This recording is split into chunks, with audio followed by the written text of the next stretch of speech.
Okay, so if you've been waiting for a new horror film to come along that was gonna make you really feel something, but also ruin your night in the best way possible, then your prayers have been answered here. Bring Her Back is the new horror movie from the Philippou brothers, and it's about a pair of siblings being forced into foster care after the death of their father, but the new family they end up living with is harboring a terrifying secret. So I'm somebody that really likes the movie Talk to Me from a few years ago. I thought it was a super fresh and entertaining spin on the possession genre, so I was obviously looking forward to whatever messed up project we got next out of this director duo. And as a guy that makes YouTube videos, it's just easy to root for the Philippou brothers and all the success coming their way since that's how they got their start. So as a massive horror fan that was thoroughly impressed with how their first movie turned out, I walked into their latest endeavor with some pretty high expectations, and after seeing the film for myself, Bring Her Back is a unique and depressing experience that should go down as one of the best horror offerings that we get in 2025. When it comes to the story they decided to go with here, this is definitely a contender for feel-bad movie of the year, man. Truly a bleak and disturbing ride for the entire family. But what's interesting about this film is that it really works as a tragic drama as well. The best horror movies are usually the ones that are grounded in real trauma and emotions, when you can still kind of understand why the characters are doing what they're doing. And something this script does super well is be able to explain the rules of the world they're creating without feeling like they're taking a big old exposition dump all over the audience. That's definitely a high point of the movie. They trust that the viewer is going to figure out the general idea of what they're throwing your way, but are leaving some of the deeper layers up for interpretation. Now, I do think there were a couple of plot points and character decisions towards the end of the film that weren't as fleshed out as they could have been to really solidify this as a total slam dunk, but there's a lot to unpack here, and the vast majority of it is handled in a very competent way. When it comes to the performances, Sally Hawkins as this foster mother who's doing the best to hide the fact that she's completely lost her marbles is really the center of this movie, and the entirety of the plot runs through her. None of this film works if she doesn't find a way to make you both repulsed towards her, but somehow empathetic towards her as well, and she for sure pulls that off. Her character is weirdly refreshing in here though, since she's playing someone that doesn't really have her entire plan figured out yet.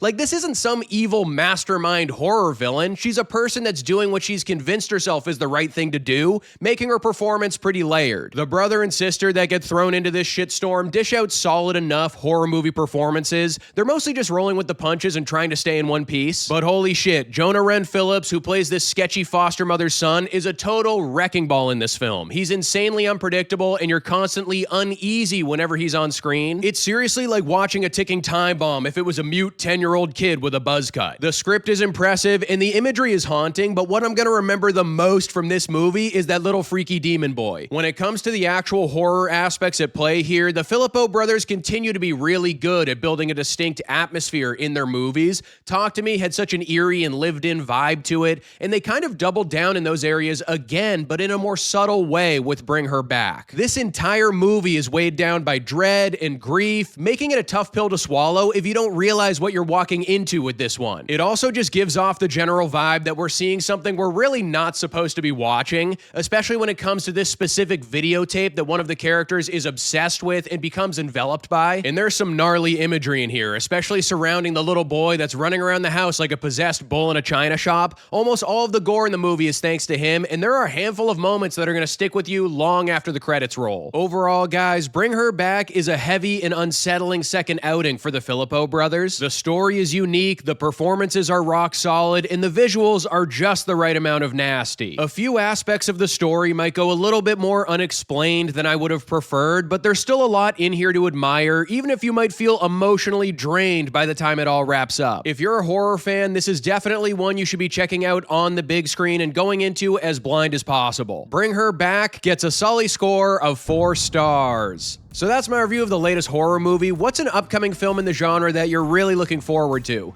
I'm going to go with Weapons from Zach Kreger, but let me know in the comments below what you think. Don't forget to like this video and subscribe to the channel if you haven't already, and I'll see you guys at the next one.